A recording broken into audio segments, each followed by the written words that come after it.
What's the use of semen retention if everyone finds out about it? Wouldn't I be better off if it were kept a secret? Most men constantly fantasize to sexual imagery and spend a lot of their private time masturbating. What do you think such a man is motivated by? Women and sex. And who must he compete with to get it? Other men. Thus, how does such a man view other men? Often as competition, or as someone he can associate with to elevate his own sexual status in the eyes of women. A man overly concerned with sex thus corrupts his own character by replacing his good conduct and compassion for others with his agenda for sexual acquisition. You will get to a certain age, perhaps in your 30s or 40s, where you become very sensitive to the deeper intentions of others within a short amount of time. It becomes especially easy to sense when a man is overly concerned with sex. Sometimes you may not even exchange words, but get a strong impression merely by his appearance and expression on the face. It took me a long time to realize this, but it also applies to myself too, or in your case, you too. That the thoughts you think have a direct influence on the way in which people perceive you. A man filled with sexual longings looks exactly like a man filled with sexual longings, and it is not something that can be well concealed. A common sentiment that others have shared with me, and one that I have felt also before, is that if everyone knew about semen retention, then I wouldn't be so special or wouldn't have as much advantage over other guys knowing such information. This feeling is very much a part of being human. We are all competing for resources here. Food resources, geographical resources, social and sexual resources. And any sharing of knowledge to the masses that only we knew gives the masses more power, threatens our own positioning in the world. In other words, if semen retention gives me all these advantages, then they will all disappear if every man knew them. So why would I want other men to know about them? You are not wrong for thinking this. Surely you have experienced being outshined by another man in some sphere of life before, whether at work or with a woman or in some social setting. I am sure most of us have at some point, and it doesn't feel good. It can make us question our own worth and utility in this world when another man outshines our own performance. So I understand the perspective quite well, even from my own experiences. Much of the feeling you are experiencing and that others feel in this world is in fact the result of lustful impulses. The reason you or I feel such a strong drive to get the girl is because we want to have sex with her. The reason we want friends is often, or at least partly, so that we can elevate our status and improve our chances with women. Even the desire for money is often connected to the same motive, so that we can attract the girl and enjoy her beauty while indulging our sexual desires. It is this lustful feeling that creates many of the competitive conditions we see around us. If these feelings were moderated across society, the constant urge to outshine others in order to secure the most attractive mate would begin to subside. In other words, if the world became less controlled by lust, I believe the overall consciousness of man would elevate. Men would not be so focused on trying to one-up their neighbor or proving themselves more special than the next man. There would be greater cooperation among men, and cooperative work often leads to more successful outcomes. The anthropologist J.D. Unwin argued something similar in his extensive study of ancient civilizations in sex and culture. After examining more than 80 societies across thousands of years, he concluded that cultures which imposed strong restraints on the sexual instinct displayed deeper cultural development and social energy. When those restraints were abandoned and sexual freedom expanded, the cultural vitality of those societies consistently declined, and within roughly 3 generations, they often fell into what he described as an inert or collapsing cultural condition. When a man is not under the control of lust, he becomes easier to trust. Not always, of course, but on the average, more men will feel less compulsion to bring others down in order to raise themselves up. I think you would find that if more men got control of lust, society would become a much better place to live. Man would become a better person. His character would elevate. His nobilities would increase. His good qualities would shine more than they do in today's world. The feeling that we feel now to try our hardest to get an edge over our fellow man would simmer down. That is not to say competition would disappear, far from it. But in the sexual arena, the constant mating dance that we go through playing would subside and the more noble intentions of man would rise.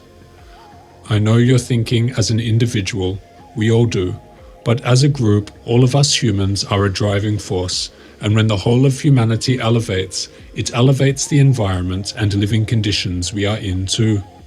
That is to say, you should want the best for humanity, even if for the simple fact that it will make your own life better and easier to live. I don't believe any men learning to control their lust will somehow be detrimental to your opportunities in life. In fact, very much the opposite. You are helping to create a better world. Killing the grip of lust will very much elevate character of those men around you that you feel so competitive against right now.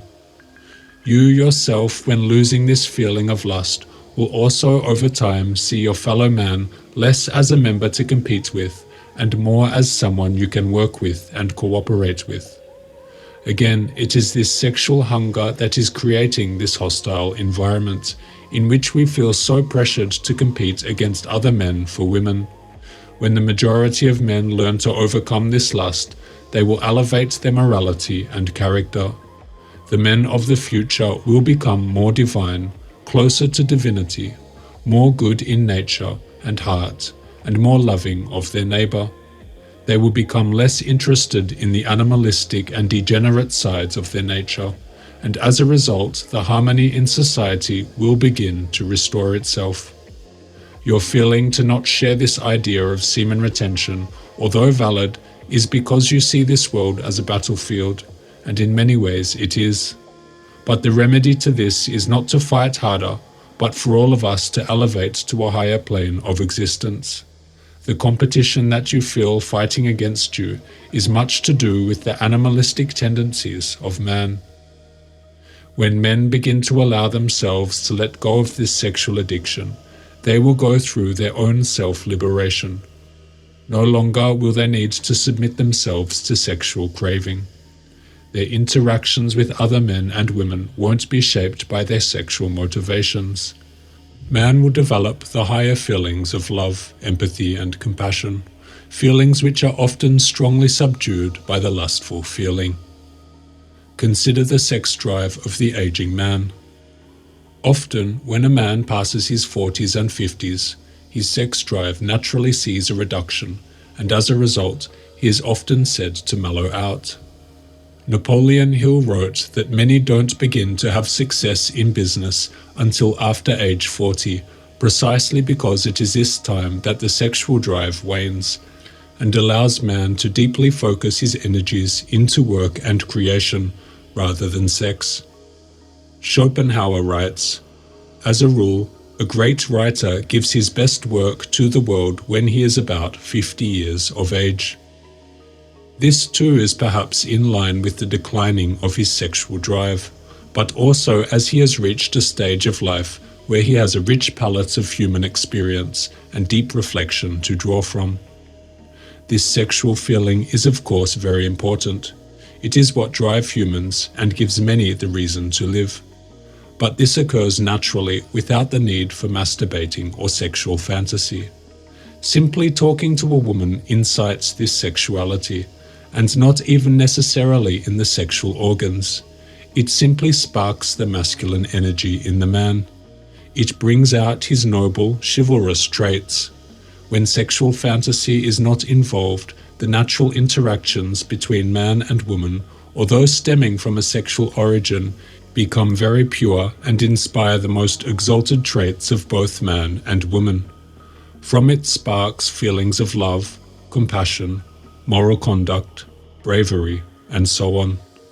When this feeling is corrupted by sexual imaginings, the influence becomes very animalistic. The blood rushes to the lower parts and escapes the higher functions. The feeling is heavy, and the higher faculties are subdued in order to accommodate the overly stimulated organs of sex.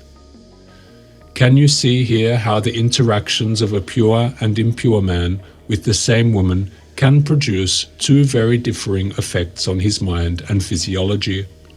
A woman brings out the higher aspiring traits of a pure man and the baser impulses of a lustful one.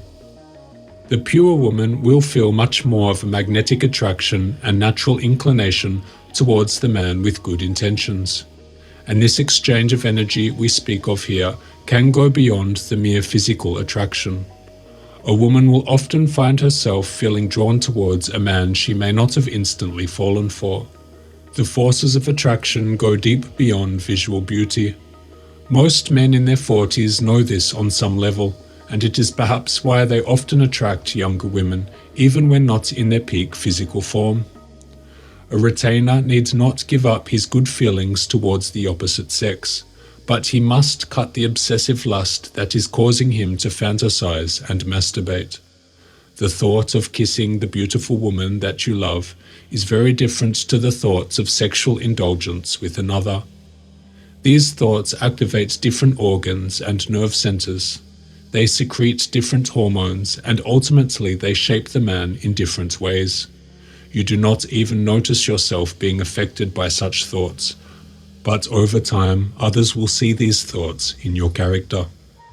Notice how we usually tend to look down on the guy in the group who is obsessed with porn and sex. Perhaps this isn't universal, but I have noticed it in many of the social circles I've been a part of. We often lightly teased or joked about him being the porn king or the pervert, but thinking back, there was often quite a negative connotation or feeling towards him, as if he was somewhat degenerate or untrustworthy. We may begin to see such a man as more scheming or conniving, lower in morals, and simply lower in the level of respect we feel towards him. I have had numerous friends like this in the past, and such sentiments were present among all of them to varying degrees. On TV, Quagmire from Family Guy springs to mind. His presence and the way he talks and moves seems to give you the creeps, and though this is a fictional drawing, such types often occur in real life.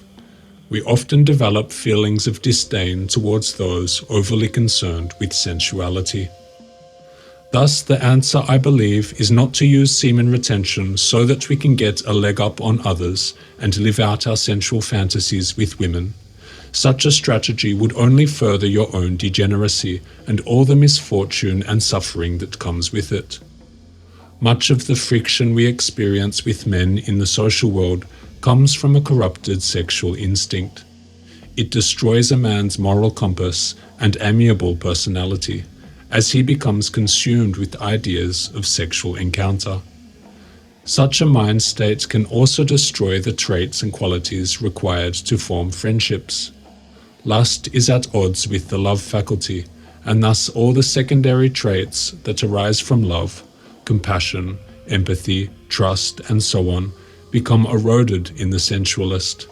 His disposition often becomes apathetic to humanity, as he loses any real interest beyond that which directly serves his sexual longings.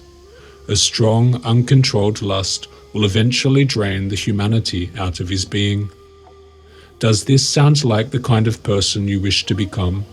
And are these the kinds of men you wish to live among? A society controlled by lust and desire will lose its humanity and self-destruct. It was said that lust and desire brought about the fall of Rome. Many say that lust and desire also brought about the fall of man and his expulsion from the Garden of Eden. If I look to my own life, the times where I was sinking down were also the times of most frequent sexual indulgence, and the times of great progress and good fortune were the times I was abstaining. A man destroying himself in habit will often repel the healthy individual. Through this habit, we not only deny ourselves potential friendship, but the opportunities and experiences that arise from such connections. Therefore, we shut ourselves out from humanity by fault of our own doing. There is no such magic going on here. It is simply cause and effect in action. Thoughts are not harmless. To think your lustful thoughts has no effect on your body is to completely ignore the cascade of chemical reactions and secretions that take place in the body of a sexually stimulated man. Thoughts of sex prepare the body for reproduction in many ways, and thus more genetic material is being invested into the reproductive process and being taken away from the process of somatic maintenance. In other words, the energy used for sex draws energy out of maintenance of bodily health and function.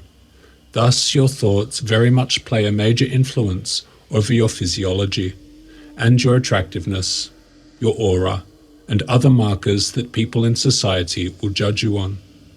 Excessive sexual indulgence is a mild form of degeneration, and when we see a man degenerating before his time, we often get the feeling that he is a degenerate in some form.